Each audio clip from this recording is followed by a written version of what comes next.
다음 선생님 만나기 전에 저희가 먼저 화면으로 또 볼 뭐 게 봐야 있습니다. 돼요? 함께 보시죠. 보여주세요. 이 남성의 발을 이거. 자, 이거 뭔지 아시죠? 네. 그 친구 한번 볼까요? 한창 유행이었잖아요. 보신 적 있으시죠? 떠. 네. 어떻게 저렇게 떠지? 진짜 뭐 하늘을 떠서 그런다니까. 뭐 공중 부양을 하고 있는 것 같은 특수 효과 같아요. 이게 바로 슬릭백이라고 하는 한때 유행했었던 동작이거든요. 이게 야, 잘한다 다들. 어떻게 이렇게 잘하지? 진짜 잘해. 근데 저거 진짜 힘들거든요. 제가 새로운 반장 아니겠습니까? 저희 또 열심히 해야죠. 그럼 반장부터 해보시죠. 다 같이 나와서 일단 한번 해보시죠. 나 네, 진짜 제가 오랜만에 나왔더니 그냥 춤바람이 나불고. 아유, 아우 나 그래도 무서워. 이거 진행이 안 될 것 같은데요.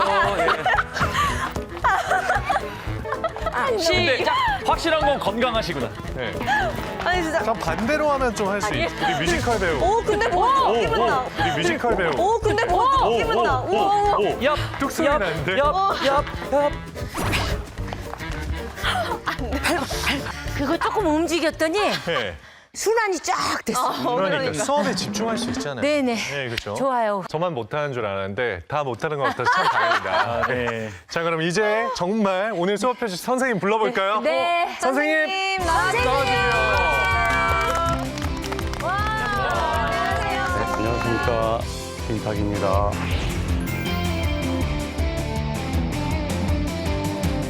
어떻게 저희 춤추는 거 보셨나요? 예. 그 슬릭백은 발목에 굉장히 안 좋은 운동입니다. 어쩐지. 자극적이면 안 좋은 하면 안 되는 아, 거네. 나 좋은 건 줄 알고 막 연습 연락이 했더니 안 그러고. 상당히 발목에 무리를 많이 줄 수 있기 때문에 네, 발목에는 별로 좋은 운동이 아닙니다. 아니 근데 수많은 종류의 분과가 있을 것 같은데 왜 족부 그 발 전공을 선택하신 거예요? 제가 전공의를 할 때에는 수부, 허리, 또 고관절, 술관절 다 정형외과 분야에 있어서 세계에서 내놓으라 하는 교수님들이 다 저희를 가리켜서 그 분야에 있어서는 환자들이 양질의 진료를 받을 수 있었습니다. 네.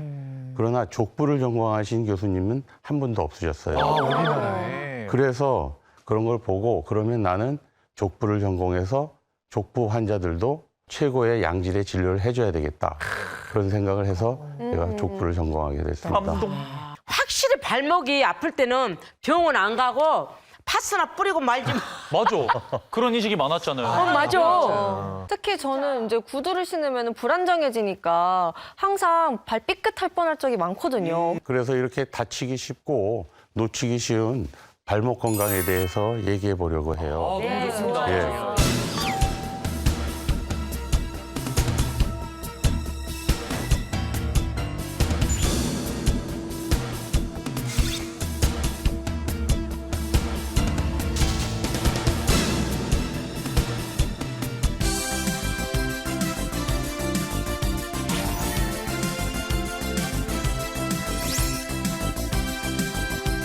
발목은 침묵의 관절이라고 해요. 왜 침묵의 관절이라고 할까요?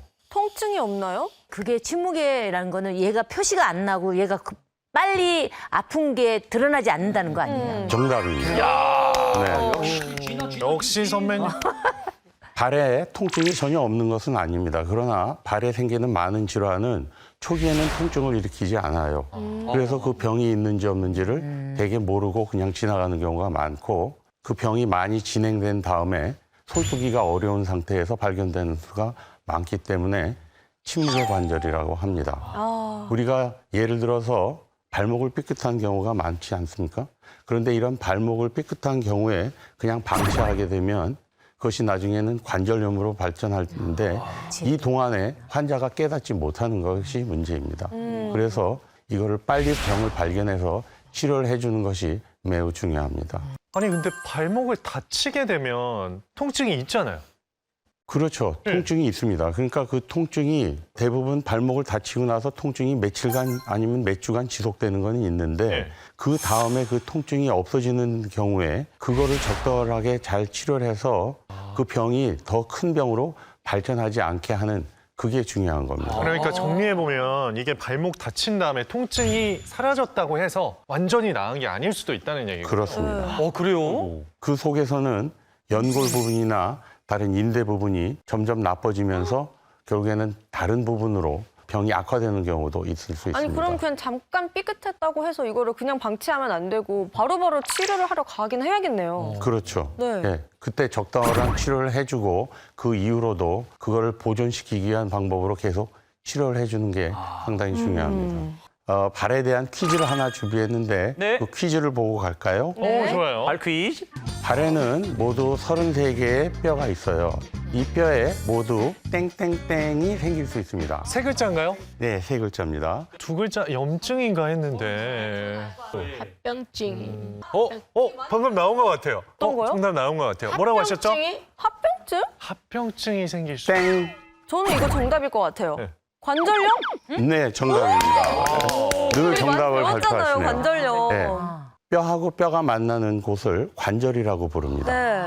그래서 이 뼈하고 뼈가 만나는 곳에서는 모션이 일어나고 그 모션에 의해서 뼈가 부딪혀대면서 마찰이 일어나는데 이 뼈끼리 부딪혀대는 게 아니라 이 뼈의 양쪽 끝을 연골이 싸고 있어서 연골이 부딪혀댑니다. 연골에는 신경이 없기 때문에 비벼댈 때는 안 아픈데 연골이 점차 마모되면서 뼈가 노출이 되고 뼈가 이제 비벼대기 시작하면 뼈에는 신경이 있기 때문에 통증을 유발하는 것.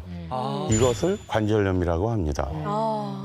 근데 이 연골은 재생이 잘 안 되기 때문에 그럼 한 번 다치면 정말 그냥 끝인 거잖아요. 근데 그렇죠. 저희는 안 걸을 수가 없잖아요. 어떡해요? 관절염의 문제는 우리가 연골을 다쳤을 때 자연적으로 다시 원상 복구가 전혀 불가능하다는 게 관절염의 문제입니다. 네, 어떡해요? 우리가 아는 이 발목 관절은 무릎 관절과는 또 다른 차이점이 있습니다. 어떻게 다르죠? 무릎 관절은 관절면이 상당히 넓고 접촉면이 넓은 반면에 발목은 더 밑에 있으면서 더 체중을 많이 받음에도 불구하고 더 좁고 더 작기 때문에 관절 연골이 더 많이 손상받기가 더 쉽죠. 근데 신기하네요. 보통 이제 뭔가 많이 걷거나 무리해서 운동을 하면 발목보다는 무릎이 아플 때가 더 많던데. 발목은 그만큼 아까도 얘기했지만 침묵의 관절이라고 말씀드렸잖아요. 증상이 적은 경우가 더 많습니다. 오히려 발목 관절의 환자 수가 무릎 관절의 환자 수보다 더 많아요? 더 많습니다. 저도 이제 운동 예전에 이제 축구 선수를 초등학교 때 했는데 오. 그때 애들이 다치면 그냥 뭐 십자인대, 무릎 쪽이 많이 아프다 그러지 이 발목 관절염에 대해서는 한 번도 들어본 적이 없거든요. 맞아. 많이 듣지 못한 것 같은데 선생님 말씀하신 거 보면 꽤 환자분이 많이 있으시나요? 많이 있습니다.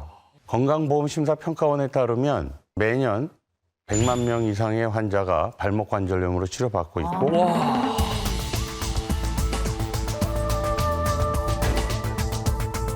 아니 그러면 이 발목이 관절염인지 아닌지는 어떻게 구분하죠? 그냥 통증이 있으면 다 관절염인가요? 발목의 관절염은 4기로 나눌 수 있습니다. 1기는 방사선상 아무런 소견이 없이 정상 모양을 띠고 있는 것이고 이러한 때는 단순히 물리치료 정도만으로도 증상의 완화를 얻을 수 있습니다. 2기가 되면 이 화면에서 보다시피 발목의 안쪽 관절이 좁아지기 시작합니다. 이 발목 위의 관절보다 발목 안쪽에 관절이 좁아지는 이 시기를 2기라고 하고 이 발목 내측에 부종과 통증을 유발하기 시작합니다. 3기가 되면 이쪽에 관절은 완전히 다 뼈하고 뼈가 붙어서 관절이 소실되고 아파 보여요. 이 위에 있는 관절도 점차 소실되기 시작합니다. 이때는 절골술이나 혹은 연골세포 주사 같은 것으로 치료해 줄 수 있습니다. 네네. 4기가 되면 와, 관절들이 아무것도 안 보여요? 모두 다 마모돼서 뼈와 뼈가 완전히 다 붙는 경우가 나타나고요. 어떡해. 이러한 경우에는 자기 관절을 살릴 수는 없고 인공관절이나 유압술 같은 걸 통해서 통증을 완화시킬 수 있습니다. 사진 하나 더 볼까요? 자, 오, 이거는 아까 말씀드린 대로 이 왼쪽 발목이 4기 관절염에 해당되는 사람입니다. 이 사람 나이가 50세입니다. 젊으신데. 젊죠. 너무 젊으신데요? 젊었을 때 이 환자가 많이 다쳤다고 해요. 발목을 겹질리기도 하고 많이 다쳐서. 다치기도 하고 그 수업을 많이 들어봤지만 이렇게 고정술은 처음 들어봐요. 선생님, 저 유압술, 저 나사 같은 걸 받고 나서도 움직일 수가 있는 거예요? 이렇게 나사를 박아서 이렇게 관절을 고정시키면 더 이상 관절은 움직이지 않습니다. 저 관절은 완전히 유압된 상태로 평생을 저렇게 살아야 되는 거예요. 세상에. 인공관절한 사진이죠. 네. 네. 네, 이렇게 하면은 이 사이에 공간이 생겼네. 공간이 있기 때문에 이 공간을 통해서 관절이 움직일 수 있습니다. 앞서 설명하신 거랑 어떤 차이가 있는 거예요? 둘 다 사기의 그 관절염 환자에서 사용한다는 것은 공통점이고요. 관절 유압술은 관절이 굳어서 한번 붙으면 영원히 붙는 것이기 때문에 추가적인 수술이 필요 없지만 인공관절은 움직이는 장점이 있는 반면에 마모가 일어나서 20년쯤 지난 후에는 바꿔줘야 되는 그런 단점이 있습니다. 그래서 나이 드신 분들은 인공관절을 주로 권해드리고 젊은 사람한테는 유압술을 주로 권해드리는 편입니다. 차이가 있군요. 결국에는 가장 중요한 게 이렇게 되지 않도록 예방을 미리미리 해야 되는 그렇죠. 거거든요. 지키는 방법을 좀 알려주세요. 네, 김동근 학생 나와볼까요? 빨리 김동근 학생. 운동법을 이제 김동근 학생 가르쳐드리겠습니다. 나와주세요. 오셔서 의자에 앉아보세요. 자, 이런 후건을 이용해서 운동하는 법인데요. 오른발에 신발을 벗으시고 이쪽 무릎에다가 오른발을 올려놓으세요. 후건을 이렇게 가늘게 접어가지고 발의 앞쪽 부분을 이렇게 싸주고 오른손으로는 이걸 누르고 왼손으로 이걸 안쪽으로 이렇게 먼저 오. 당겨줍니다. 오. 오른손으로는 발목이 움직이지 않게 움직이지 잡아주셔야 않게. 돼요. 네, 야. 쭉 당겨서 10초 정도 이렇게 잡아줍니다. 잡아당겨주시면 이 바깥쪽에 있는 비골건이라고 해요. 그 근육이 발목을 움직이는 근육 중에 하나인데 그 근육이 스트레칭 됩니다. 오, 시원해. 이렇게 했으면 10초, 15초 후에 다시 반대로 손을 잡고 오른손으로 이 발을 이번에는 반대쪽 아래쪽으로 이렇게 눌러주세요. 오. 그래서 발이 아래쪽으로 이렇게 눌리는 그런 힘을 받도록 수건을 잡아다녀 주세요. 그런 다음에는 다시 발을 위쪽으로 당기는 발목이 위로 얼굴 쪽으로 당겨지게끔 예 그렇게 해서 이 뒤에 아킬레스인대가 이번에는 늘어나는 겁니다. 이렇게 시원하네. 그리고 마지막으로는 다시 손을 바꿔서 발목을 잡고 마지막으로 반대쪽으로 이렇게 당겨 주십시오. 반대로 이거 시원하다. 이것도 좋다. 이렇게 하면 인대들이 각 인대와 발목을 싸는 관절들이 스트레칭 되기 때문에 유연성이 증가되고 또 발목을 잡아주는 신경들이 자극이 돼서 발목이 겹치려고 할 때 빨리 발목을 제 위치로 잡아주는 그 신경을 자극하는 방법도 됩니다.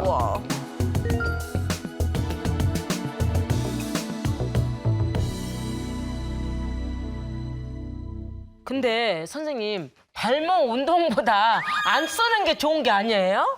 굉장히 중요한 질문입니다. 관절을 쓰면 관절 연골이 닳는 것은 맞습니다. 네. 그러나 우리 몸 안에는 기계와는 다르게 내 몸을 치료하는 치료 세포들이 있어요.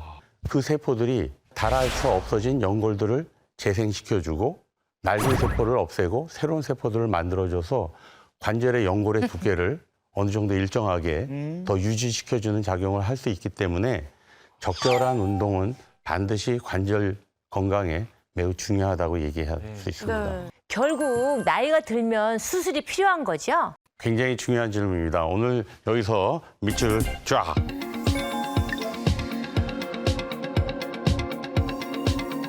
현재 있는 문제점이 수술로 인한 문제점보다 훨씬 더 클 때 수술로 인한 문제점을 차라리 감소하는 그런 개념으로 수술을 이해하셔야 됩니다. 우리가 평생 걷는 거리가 지구를 4바퀴 도는 거리를 발이 걸어준다고 해요. 그만큼 발은 우리를 위해서 정말 지대한 공헌을 하는 겁니다. 오래 잘 쓸 수 있는 발로 보존하면서 쓰시길 바라겠습니다. 감사합니다. 선생님 감사합니다. 감사합니다. 감사합니다.